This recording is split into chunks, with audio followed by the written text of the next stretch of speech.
Ibrahim Traore na Sankara, wapambanaji wa kweli.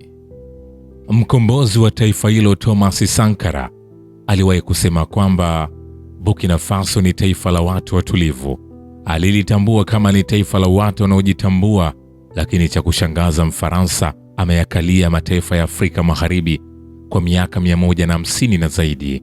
Maana Mfaransa alianza kuyakalia mataifa ya Afrika Magharibi tangu mwaka 1882 mpaka mwaka 1960, kipindi Burkina Faso inapata uhuru bandia. Ina maana Mfaransa alikuwa ametawala taifa hilo kwa miaka zaidi ya 60. Mpaka mwaka 1983 Thomas Sankara alipoingia madarakani na kumfukuza Mfaransa, lakini alianza kuyakalia mataifa ya Afrika Magharibi tangu mwaka 1882 mpaka 1960. Lakini mwaka 1987 Mfaransa alimtumia Blaise Compaoré na kumwondoa Sankara madarakani na kumuua kabisa. Hii ina maana kwamba Burkina Faso ikawa chini ya Mfaransa tena kuanzia mwaka 1987 mpaka mwaka 2022 Ibrahim Traore alipochukua madaraka na kumwondoa Mfaransa ndani ya taifa hilo. Captain Ibrahim Traore ndiye kiongozi mdogo zaidi wa eneo hilo na mwanajeshi mkakamavu ambaye amekuwa akikosoa zaidi mikakati isiyofanikiwa ya mtangulizi wake dhidi ya Islamic State na wanamgambo wa Al-Qaeda. Captain Traore alimpindua Luteni Kanali Paul Henri Damiba tarehe 30 Septemba mwaka 2022. Na hii ni baada ya kuona ni kibaraka wa Mfaransa ambaye ameshindwa kushughulikia usalama wa wananchi na kuwakumbatia washenzi wakati wenye nchi wanateseka na umaskini wa kutupwa na nchi inaliwa na watu wengine. Ikiwa ni mapinduzi ya pili ya kijeshi ya mwaka 2022 ambayo yanaweza kupunguza kasi ya mpito kuelekea utawala wa kiraia, japo utawala wa kiraia umeonekana kufuga majizi na wahuni ndani ya serikali nyingi za Kiafrika. Traore mpaka mwaka 2024 ana miaka 36, japo aliingia madarakani akiwa na miaka 34. Alianza kazi yake ya kijeshi mwaka 2009 na amehudumu katika vikosi mbalimbali mashariki na kaskazini mwa Burkina Faso. Alikuwa miongoni mwa kundi la wanajeshi waliounga mkono mapinduzi ya Damiba ya Januari 24, 2022 dhidi ya rais aliyechaguliwa kidemokrasia Roch Marc Kabore. Maana mara nyingi viongozi wanaochaguliwa kidemokrasia wanakuwaga vibaraka wakubwa, ndio hawa wanaendekeza mpaka ushoga. Hata hivyo, miezi 8 baadaye migawanyiko iliibuka katika serikali kuu inayojulikana kama vuguvugu la Patriot for Preservation and Restoration. Mbinu mbalimbali zilitumiwa na utawala wa muda wa kijeshi wa Kanali Damiba, ikiwa ni pamoja na mageuzi kwa jeshi linalounga mkono jeshi la kujilinda, uteuzi wa magavana wa kijeshi katika maeneo yenye ghasia na kuongezeka kwa operesheni kaskazini na mashariki zimeshindwa kuzuia mashambulizi mabaya ya wanamgambo dhidi ya raia na usalama. Kulingana na wachambuzi wa data za migogoro Acled Info, Burkina Faso ilichukua nafasi ya nchi jirani ya Mali kama kitovu cha ghasia za wanamgambo mwaka huo na kusababisha maandamano ya kumtaka Damiba ajiuzulu. Wakati mapinduzi ya kijeshi yalikuwa ya kushangaza, jeshi la Burkina Faso kwa muda mrefu limekuwa na hali ya kutoaminiana na kutoridhika tangu mapinduzi yaliyoshindwa ya 2015 ambayo yalisababisha kusambaratishwa kwa jeshi la wasomi. Maadili ya vikosi vya usalama yameathiriwa zaidi na mashambulizi ya mara kwa mara ya waasi na mazingira duni ya kazi, hasa katika maeneo ya mipakani yenye hali tete. Mara tu baada ya kunyakua madaraka kwa Captain Traore, vita vya maneno vilianza kati ya kikundi chake na kile cha Damiba na kuzua hofu ya mzozo mkali wa madaraka. Kujiuzulu kwa Damiba tarehe 2 Oktoba kulimweka Traore kuwa msimamizi wa jeshi lililogawanyika linalojitahidi kukabiliana na uasi wa kikatili ambao unaendelea kuyumbisha sehemu kubwa za Burkina Faso na Sahel pana, na Ibrahim Traore ameapa kuutokomeza. Kama hiyo haitoshi, Captain Traore alizaliwa mwaka 1988 na alianza elimu yake huko Bondoukoy, mji wa jimbo la magharibi la Mahone. Kisha akahamia jiji la pili la nchi hiyo, Bobo Dioulasso, kwa ajili ya elimu yake ya shule ya upili. Akiwa katika shule ya upili, Traore alielezewa kuwa mwenye haya na siri, lakini mwenye akili nyingi sana. Chama cha Muslim Pupils and Students of Burkina kilisema pia alikuwa kijana mtulivu sana. Mnamo 2006 alijiunga na chuo kikuu cha Joseph Kizebro katika mji mkuu wa Ouagadougou, ambapo alihitimu kwa heshima ya juu, kisha akafunzwa katika chuo cha George Namoano katika mji wa kati wa Po. Traore alijiunga na jeshi mwaka wa 2009 na kupata cheo chake cha kwanza miaka miwili baadaye.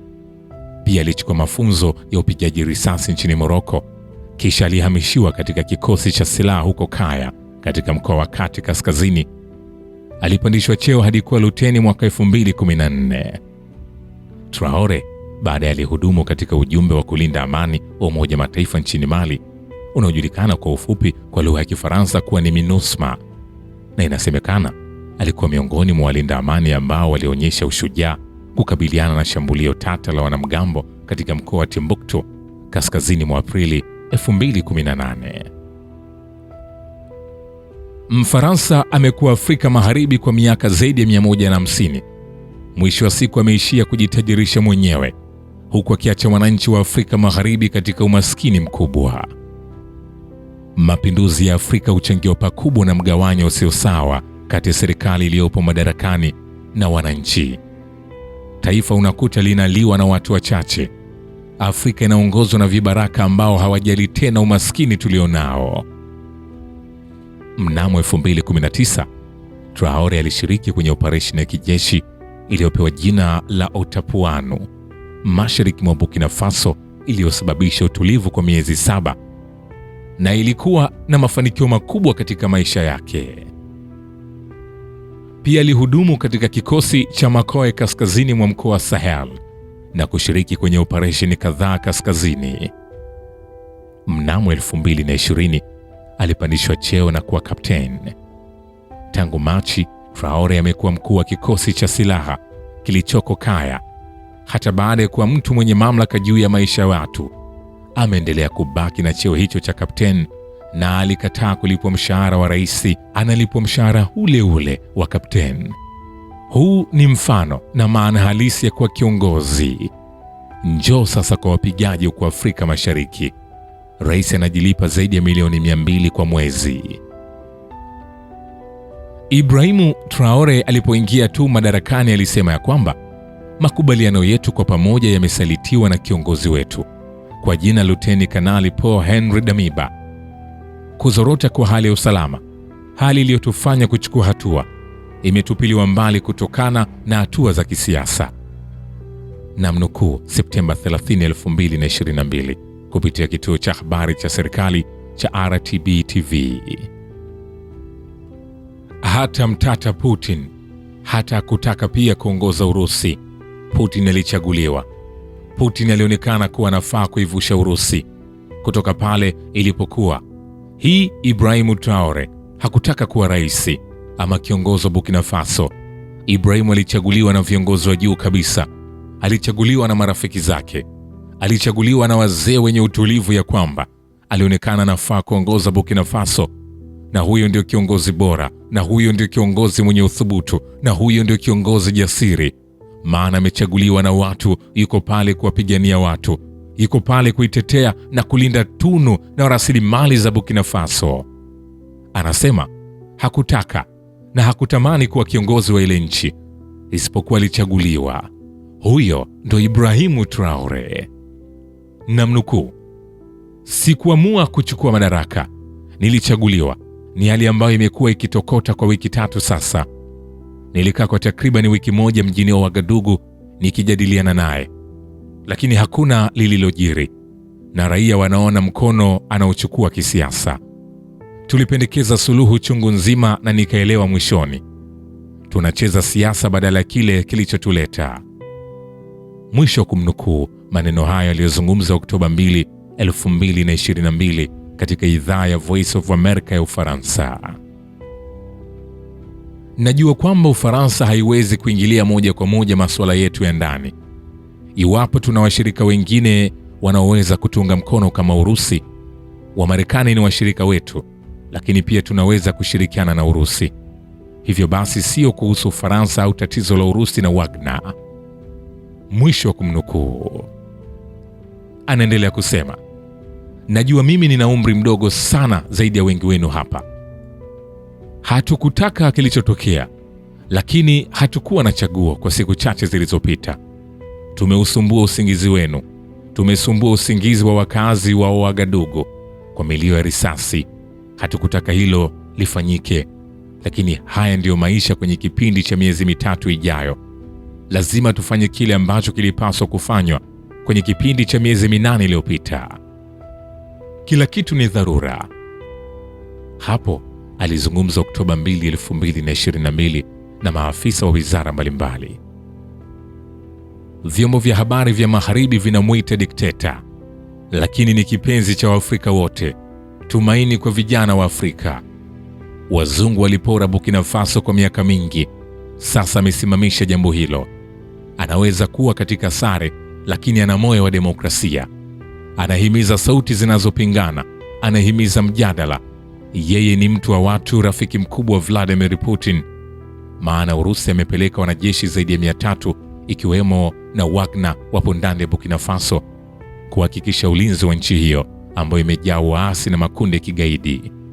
Vladimir Putin anamsaidia Ibrahim Traore kwenye usalama, maana tangu aingie madarakani Ibrahim Traore amefanyiwa majaribio ya kupinduliwa mara 13 na yote yamefeli. Kwenye kilimo anafanya vizuri, kwenye viwanda anafanya vyema, kwenye utawala wananchi wamemwongezea miaka 5. Ibrahim Traore ni mkombozi wa kweli. Anapambana na wasaliti, anapambana na Ufaransa, anapambana na mafisadi, anapambana na umaskini wa nchi hiyo ambayo ilichezewa na wahuni na matapeli wa magharibi. Anapambana kama alivyofanya wa awamu ya 5 wa Tanzania. Kwa muda mchache amekuza kilimo, analeta ukombozi wa kiutamaduni na ukombozi wa kiutu ndani ya Burkina Faso. Anajenga miundombinu na vinu vya nyuklia ili kutatua changamoto za umeme ndani ya taifa hilo. Anaushangaza ulimwengu. Hakika Thomas Sankara amezaliwa ndani yake. Polepole anaondoa mawazo ya utumwa ya wananchi wake na kuingiza falsafa ya kujitegemea na uvumilivu. Ninapomsema Ibrahimu Traore, nimemkumbuka hayati John Pombe Magufuli. Bado namlilia. Mungu atupe mtu kama Magufuli. Bora kuwa na kiongozi wa ndani wa Kiafrika aliyevaa sare za kijeshi kuliko kuwa na wavaa suti matapeli na wauni wakubwa wanaoota vitambi tu, huku wananchi wanahangaika na kuteseka na kuishi kama watumwa ndani ya taifa lao wenyewe. Kinachoendelea Kongo ni masikitiko makubwa. Ibrahim Traore anavalia nguo za kijeshi, ambaye analinda maliasili tajiri kuliko kuwa na kibaraka wa kizungu aliyevalia vipande vya suti kutoka Italia anayewatajirisha wakoloni mamboleo. Yeye ni kiongozi wa Afrika mwenye maono ambaye anatazamiwa kubadilisha sio tu utajiri wa Burkina Faso bali Afrika nzima. Mungu amemsimamia Traore, japo wanamuinda kwa nguvu zote, wanataka kumuua. Nahodha Ibrahim Traore ni kiongozi mwadilifu na anayejiheshimu wa nchi ya watu. Ametoa wito kwa viongozi ambao ni matajiri, watachunguzwa, watueleze wamepata wapi mali zao. Amezungumza hayo Mei 2024. Chini ya uongozi wake, Burkina Faso hatimaye imesimama dhidi ya mamlaka ya ukoloni mamboleo na imewafurusha waangalizi wa kijeshi wa kigeni kutoka jeshi la Burkina Faso. Fukuza Mfaransa, futa na lugha ya Kifaransa, funga makampuni ya migodi na taasisi zote ambazo zilikuwa chini ya Ufaransa, kamata vibaraka, na amefungua gereza maalum kwa makamanda ambao sio waaminifu. Waangalizi wa kijeshi wa kigeni walisema kuwa wenyeji hawataweza kuendesha jeshi. Kapteni Traore alisema, hakuna cha kufanya, asante kwa huduma yenu, tafadhali nenda. Sasa wanajeshi wa Burkina Faso wanajivunia kila kitu kipo chini yao kwa 100%. Ibrahim Traore hafanani na vibaraka wengine barani Afrika. Mapinduzi ya kipekee alimpandisha kuwaongoza watu wake Haya yalikuwa mapinduzi ya kidemokrasia, kwani Bukinabe wote walimuunga mkono.